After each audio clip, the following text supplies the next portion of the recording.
Hear ye, the Honorable Chief Justice and Justices of the Supreme Court of Ohio. The Honorable Supreme Court of Ohio is now in open session pursuant to adjournment. Good morning, ladies and gentlemen. I'm Ohio Supreme Court Chief Justice Maureen O'Connor. Welcome to the May 2021 Ohio Bar Admissions Ceremony. I'm addressing you today from the Thomas J. Moyer Ohio Judicial Center in Columbus. This is the courtroom where I preside when court is in session in normal times. Even though we must hold a virtual ceremony, the high honor of this session remains, and it is my honor as Chief Justice to preside today. I want to acknowledge that the other members of the Supreme Court are attending this ceremony virtually as well. Justices Kennedy, Fisher, DeWine, Donnelly, and Stewart. This is a ceremony where law students are transformed into lawyers. You should be proud. I know that your parents, grandparents, spouses, partners, significant others, children, and friends are proud of you, and they should be. You and most likely they worked hard to get here. You're entering a new world where the work is seldom easy, but it's also a world where the work can be so satisfying. On behalf of myself and my colleagues on the bench of the Supreme Court of Ohio, I say congratulations. Now let's get started. Here's how today's ceremony will unfold. Each speaker will appear virtually on your computer or your TV screen. Let me introduce these distinguished speakers who will congratulate you and advise you on your future as a member of the bar. My colleague on the Supreme Court bench, Justice Jennifer Bruner, who is with me today in the courtroom, Dean Valencia of Capital University Law School, the President of the Ohio State Bar Association, the Honorable Linda Theodosio, and Robert Morrow, who is the Vice Chair of the Board of Bar Examiners.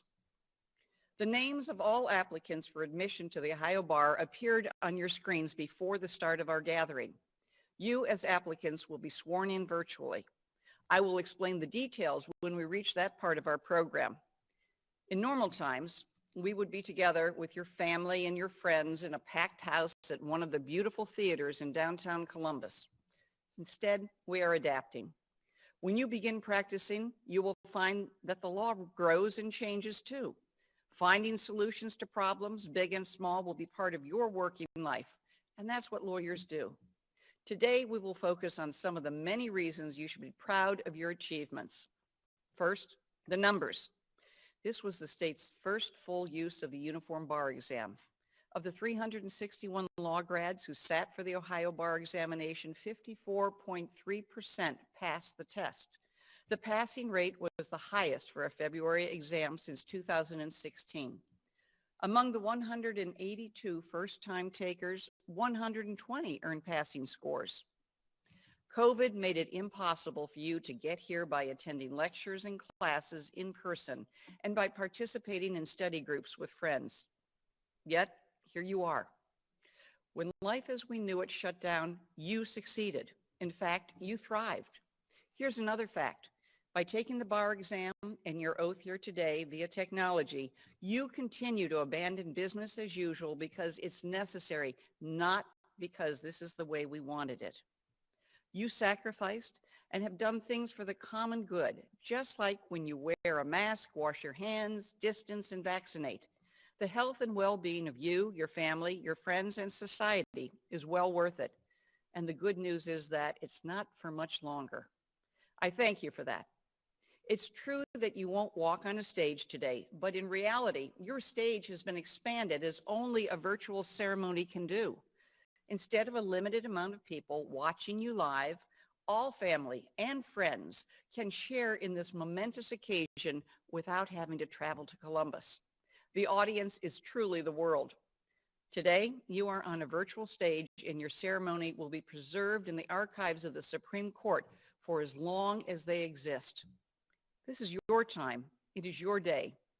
Your countless hours of study are about to open a whole new world for you. Your journey as a lawyer begins today. Let this be a time for you to focus on the type of lawyer that you want to be. The benefit of being a law graduate and being admitted to practice opens many doors. It will change how people view you. Yet, please remember this: becoming an attorney is a privilege. It's an honor that holds so much responsibility. There are high professional standards that you must meet as you enter this community of lawyers. From this day forward, there are ethical standards you must follow. Allow me a moment to give some advice. I know it's difficult to seek that perfect job through remote technology, but don't be discouraged. You have persisted very well so far. Use this achievement as fuel to keep your momentum going forward towards that opportunity that was suited just for you. You may be surprised. You may not get the dream job that you envisioned when you were leaving law school, but that's okay. I advise you to take a leap of faith, be creative and collaborative, and put yourself out there. In other words, make your opportunity. Give them the chance, show people what you've got. Think about this. Lawyers are needed more than ever today to help people who are affected by the pandemic. So many people need your help. With a flood of evictions and foreclosures predicted, use your expertise to help those who are disadvantaged. In this year of uncertainty, you can use your legal knowledge and skill to help those in need. I'm a big believer in pro bono work. Volunteer your services with Access to Justice Foundation or Ohio Legal Help or any other organization where your smarts and degree are needed. I can tell you from personal experience, there's no better reward than the gratitude of a client who has nowhere else to turn but has found you and you've helped them. You can change lives, I guarantee that. Working for others will build your confidence in applying the law and advocating for clients. You are the future of this profession. Your ability to be resilient during this year is awe-inspiring. Celebrate what you have done. Then march forward into a profession that needs you and welcomes you. Today is a special day for those who love and care about you, for all the people who have watched you work so hard to achieve your law degree and to pass the bar. I mentioned your family and friends. I want to add your teachers, law professors, and deans to that list. Don't forget to look back on those who helped you arrive at this high point of accomplishment, and don't forget to thank them. As you become attorneys today, we expect you to maintain and even raise the level of mutual respect and courtesy that is a hallmark of our profession. The foundation for your legal career will be your reputation. Remember to show professional behavior and respect to everyone you encounter. Whether it's opposing counsel, clients, judges, or court staff, show respect to everyone. Be courteous, and you will go far in establishing that solid reputation in the legal community. Never lose sight of this responsibility. Practicing law may test your moral compass.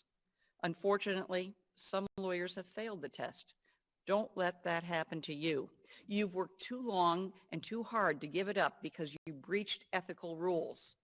In this highly charged political times, it can be easy for people to forget what the rule of law means. But not you. We depend on the rule of law to preserve order and fairness and freedom in America. Lawyers assert the rights of the powerful and preserve and protect the rights of the powerless. It's important to note that among all the professions, lawyers are unmatched in the time and resources they devote to civic and professional activities.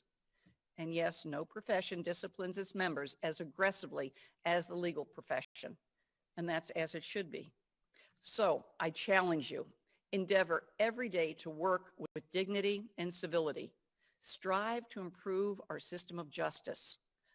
Along the way, set aside some time for yourself, your family, your community, and your spiritual growth. This is true, especially now in this isolating times. Reach out to your colleagues, your family, your friends, and when you do, put work aside and enjoy their company. You'll be a better lawyer and a better human being. Also, to help you get started, there is the Supreme Court of Ohio's mentoring system. It will help you navigate the transition from law student to lawyer. It will help you greatly, so please sign up and take advantage of it. Take the time to observe lawyers in action who are civil, courteous, and prepared. You will soon notice how effective they are for their clients. As for your practice as a lawyer, I offer you words of wisdom that I embraced through my career. Be honest and upfront with your clients. Be efficient, ethical, and intelligent when working with them.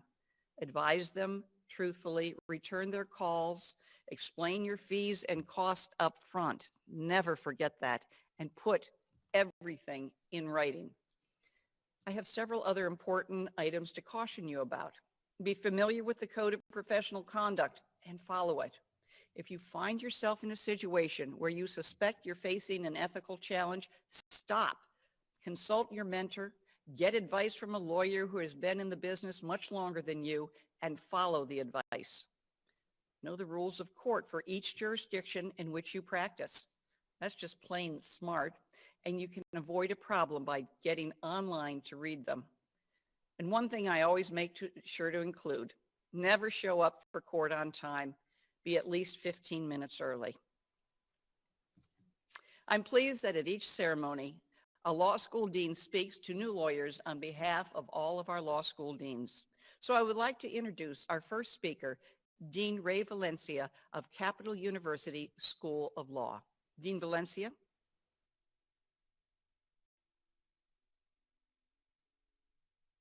May it please the court. Thank you, Chief Justice. My name is Reynaldo Anaya Valencia, and I am the new Dean of Capital University Law School. I began my role as the Dean on July of 2020, but I did not arrive in Columbus until August of 2020. It has been an interesting 9 months since my arrival into Columbus, and on 3 separate occasions this short 9 months, I've had the opportunity to stress to our students the importance of the rule of law. I'd like to share my thoughts with you at this point as you begin your entry into our legal profession. The first opportunity presented itself the day after the election. We hosted a panel presentation at the law school to discuss the importance of the rule of law together with the role of lawyers and the sacred obligations that we as lawyers and lawyers in training have in upholding the rule of law. The second opportunity that I had to stress the importance of the rule of law was on January 6th, the day that the Capitol was attacked in Washington, D.C. Following that attack, I had the opportunity to once again address for our students, faculty, and staff the role that lawyers play in the important duties that we have when situations like this arise to ensure that we do not devolve into mass chaos and martial law. By observing the rule of law, we got through that incident. And here most recently, we had the Derek Chauvin case and the Derek Chauvin verdict. The day after that verdict, I once again went back to the law students and law faculty and staff and stressed that it is the importance of the rule of law, and by observing the rule of law, that we got through that trial and that difficult moment in time. As you begin your journeys as new lawyers into the legal profession, I hope you will always remember, above all else, that we are the caretakers of our system of justice. And if we do not uphold the rule of law, then the world can devolve into a place that we do not want it to be. Now let me shift to a more personal set of comments. I will tell you that being a lawyer for the last 31 years has been the great joy of my life. And there are so many things I have done as a trained corporate lawyer, as a law professor, as a teacher, in my scholarship, in my writings, and in my presentations. But for me personally, the one thing that I do, above all else, that reminds me that I am an advocate and that I am there for somebody who may not have power, who may not have money, who may not have prestige, and who may not have privilege, is when I sit down and do a will with them. I have done wills for people in hospitals. I have done wills for people with no means. I have done wills by people who are at their dying bedside, and I have done wills for people who are expecting to pass within a few short months. There is nothing more august in my professional career than sitting with someone as they plan near the end of their life, for whatever reason, what they want to happen after they have left this earth. It is at those points in time when I realize that being a lawyer is a privilege and that I am so wonderfully blessed to have the opportunity to do that. I wish you the best in your careers. I know that you're going to do great, and I hope the best for you and the best experiences that you can possibly imagine. Congratulations on passing the bar and welcome to our profession. Thank you, Dean Valencia. Our next speaker is the president of the Ohio State Bar Association, Judge Linda Theodosio.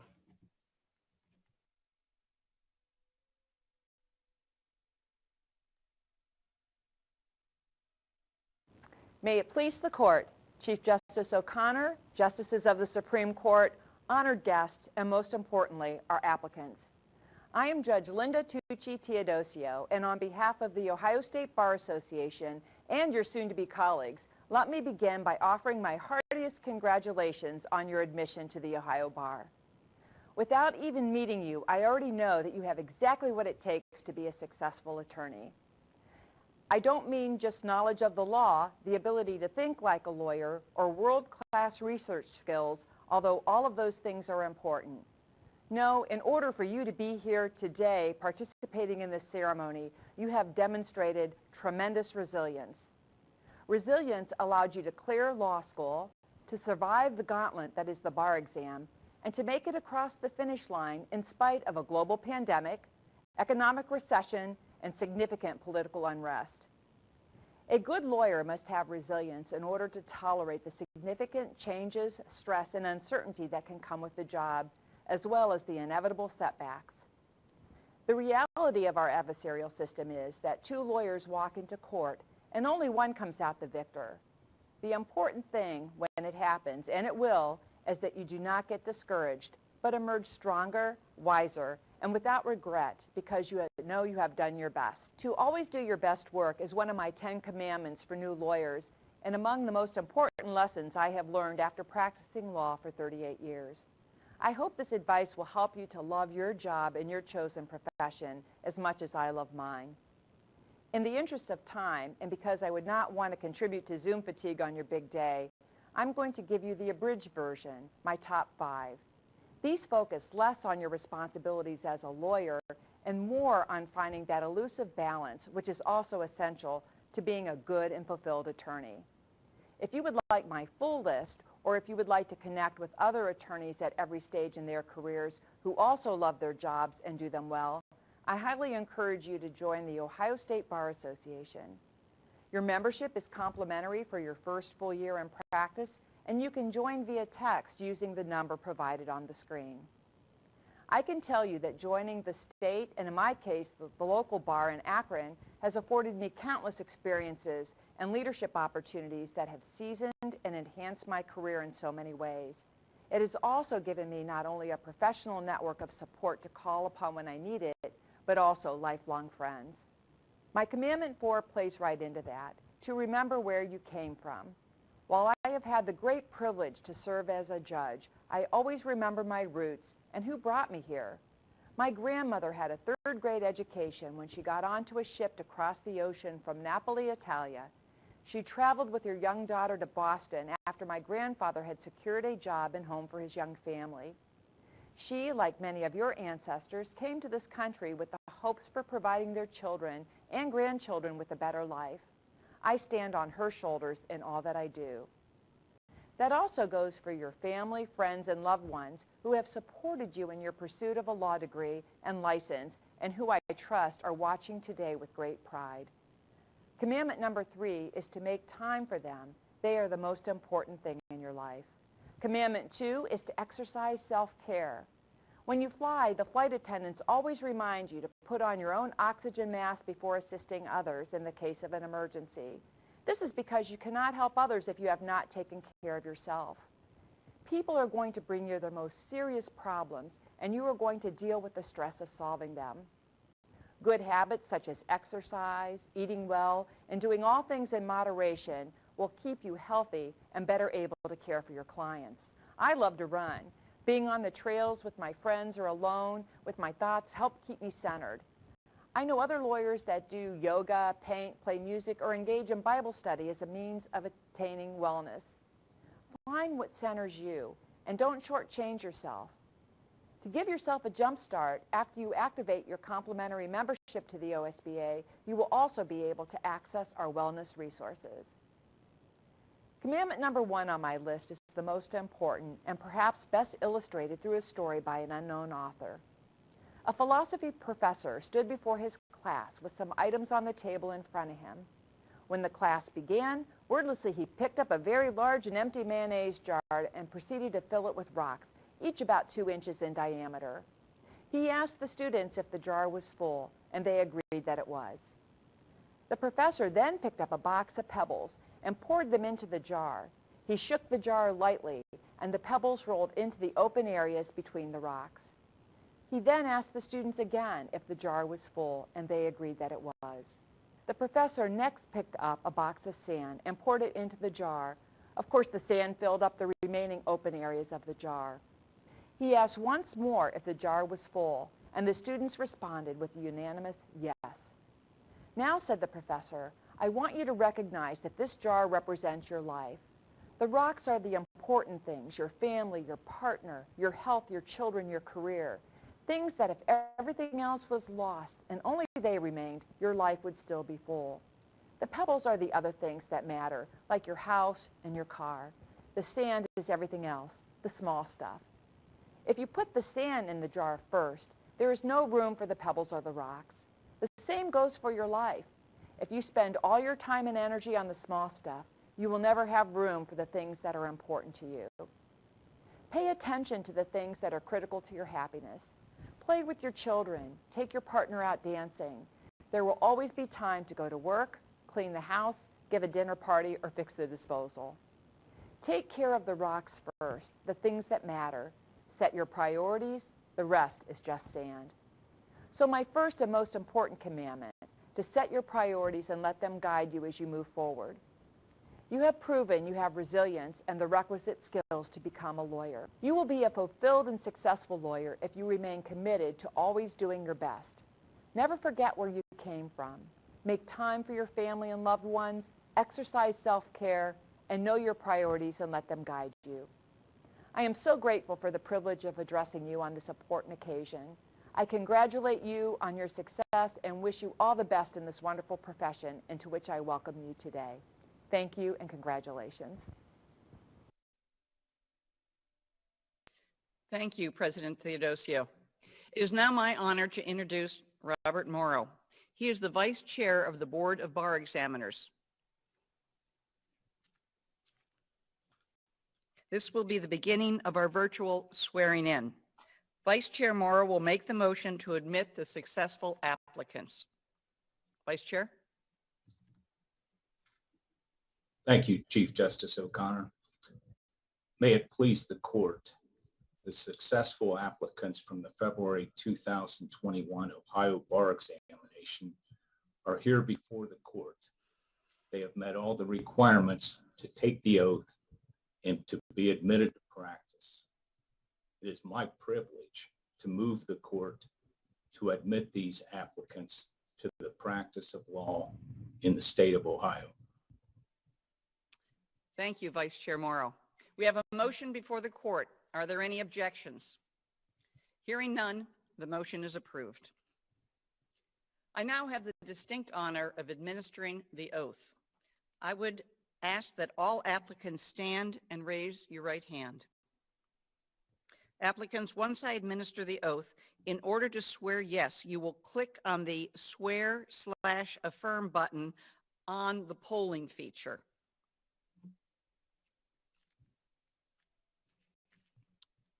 You can repeat along with me. I state your name. Hereby swear that I will support the Constitution and the laws of the United States and the Constitution and laws of Ohio, and I will abide by the Ohio rules of professional conduct. In my capacity as an attorney and officer of the court, I will conduct myself with dignity and civility and show respect towards judges, court staff, clients, fellow professionals, and all others. I will honestly, faithfully, and competently discharge the duties of an attorney at law. So help me God.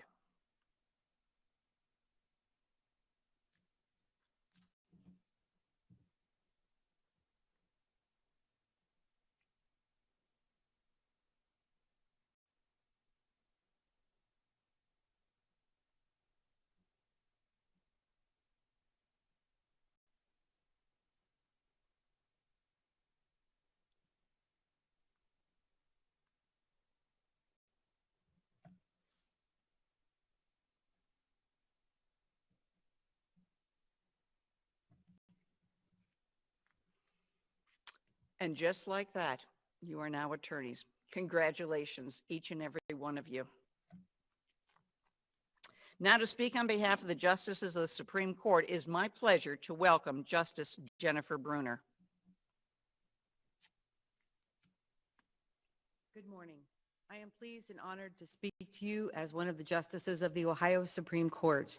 We congratulate you on your achievement in passing the Ohio bar examination and in becoming attorneys who are licensed to practice law in the state of Ohio.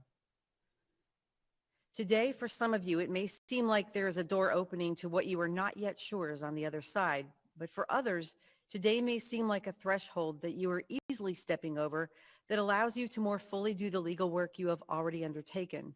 Whatever your situation, I remember well my own situation 39 years ago.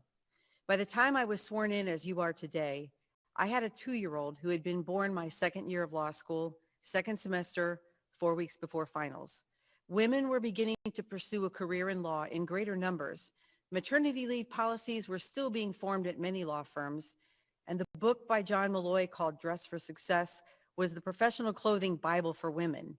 This meant a skirted suit, a crisp white blouse with a bow at the neck, hosiery, and pump-style shoes. We were essentially mini-me's of men's dress at the time.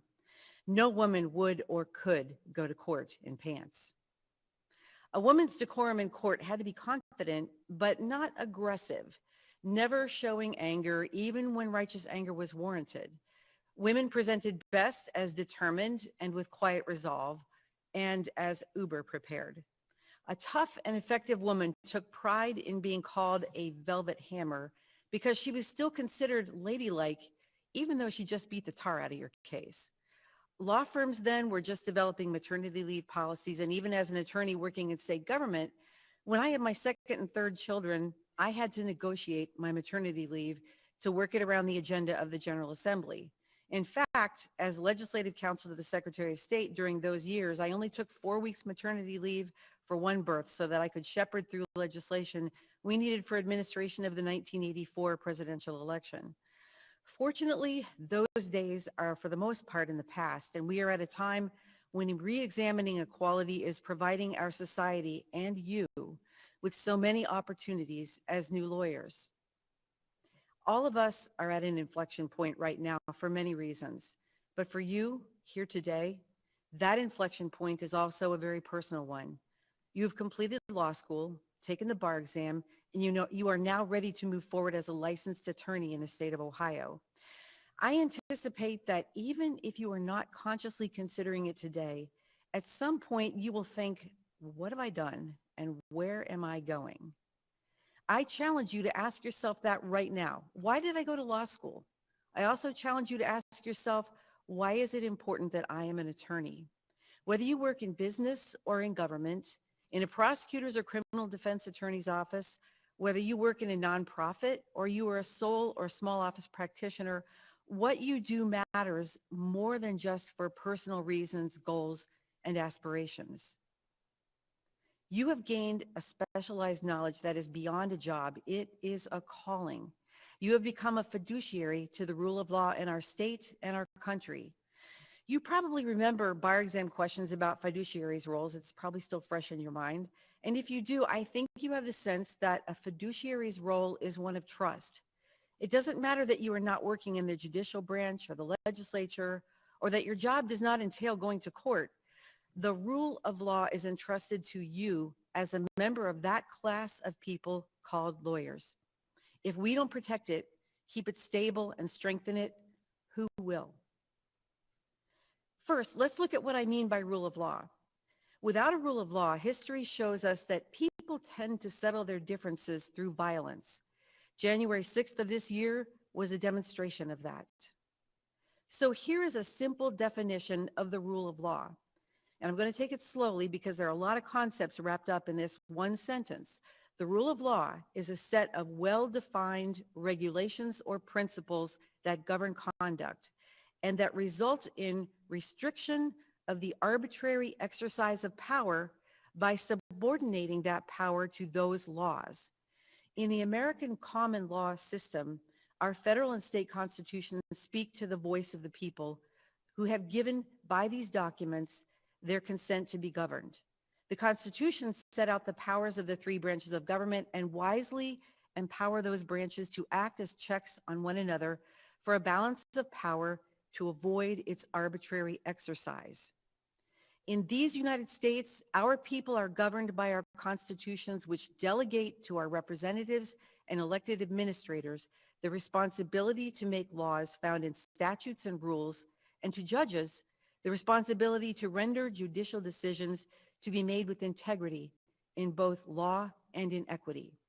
The way you carry out your responsibilities under your newly gained license here today will affect the judgment of the people about their wisdom in having consented to be governed by a rule of law.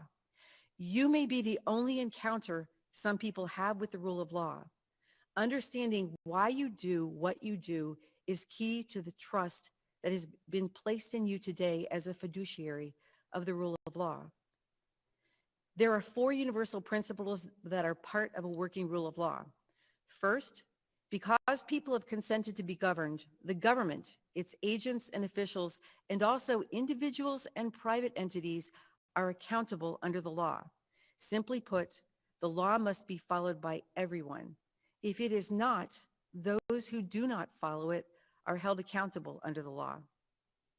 Second, if it is a crime, the legislature defines what is a crime and creates a range of penalties. The prosecutor brings the case, and the judiciary, along with a jury of one's peers instructed by a judge, determines the truth of whether the individual charged is guilty, and sometimes the penalty for the most serious of crimes. If it is a civil case, the legislature sets the statutes of limitation for bringing the case, sets the jurisdiction of trial and intermediate appellate courts, and once again, the judiciary provides the forum for grievances to be aired, proved, tested, and judged by both judicial officers and juries. In short, the linchpins of rule of law and a democracy are exercised and propagated when people vote and elect their representatives and administrators, and when they establish and allow the judiciary to settle their differences in a fair trial. Throughout these processes, fiduciaries of the rule of law, lawyers, are integral to its continued existence. Second, laws must be clear, public, stable, and just. They must be applied evenly. Laws must protect fundamental rights, including the security of persons and property and certain core human rights. Now, you may not have thought of yourself as a protector of human rights, but no matter the setting, that is part of your charge today and always as an attorney. The people you represent in your community are relying on you to do it, no matter where you are situated.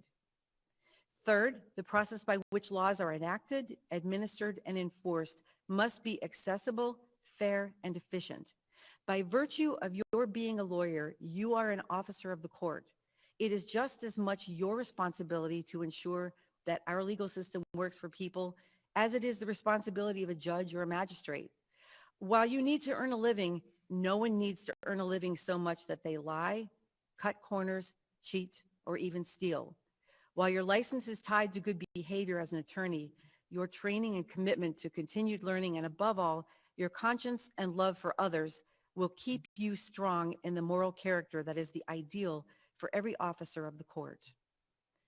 Fourth, for the rule of law to thrive, justice should be delivered timely by competent, ethical, and independent representatives who are neutral and in sufficient number, who have adequate resources to provide it, and who reflect the makeup of the communities they serve. This speaks to your respect and support for an independent and diverse judiciary and what you can do to assist in achieving it, promoting greater public confidence in the rule of law. Traditionally, the rule of law has been viewed as the domain of lawyers and judges, but everyday issues of safety, civil and human rights, justice, and governance affect us all. Every individual in a society is a stakeholder in its rule of law. So, as a fiduciary of the rule of law, it is also your work to help the public see that we are all beneficiaries of our system. Not only must we be leaders by our examples, we also must be teachers. We must help the public understand their personal stake in a healthy and stable rule of law that creates safety and predictability in their everyday lives, and when done really well, is a springboard to pursue their happiness and their dreams for themselves and their families. Effective rule of law reduces corruption, combats poverty and disease, and protects people from injustices large and small. So today, my challenge to you is to remember as you walk the path of an attorney that you are a fiduciary of the rule of law. It makes me proud to see you today, as I am sure it makes your family and friends proud to know that you are carrying forward this trust for all of us. And when the justices of this court are gone, because of what you do, some of you will step up to this responsibility as well. And after you, because of what you do, there will be more who understand, honor, and carry forward this trust and encourage the same for generations to come. You are the fiduciaries of the rule of law.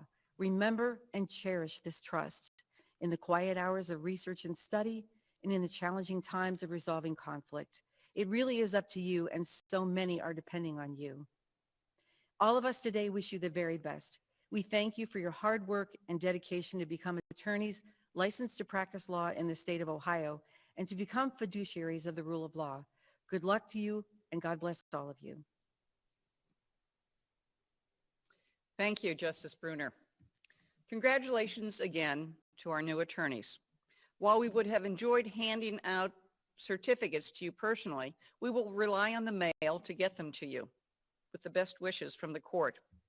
Earlier, I mentioned our mentoring program. That information will be included in the mailing of your certificate. You do have one more step to complete. You must register as an attorney with the Office of Attorney Services at the Supreme Court.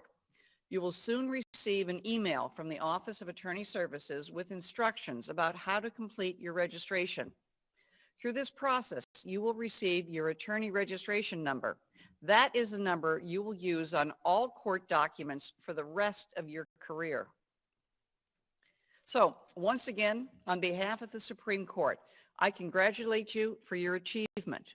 Thank you for taking part in our virtual bar admissions, and thank you to all the friends and relatives who took part remotely in this special day.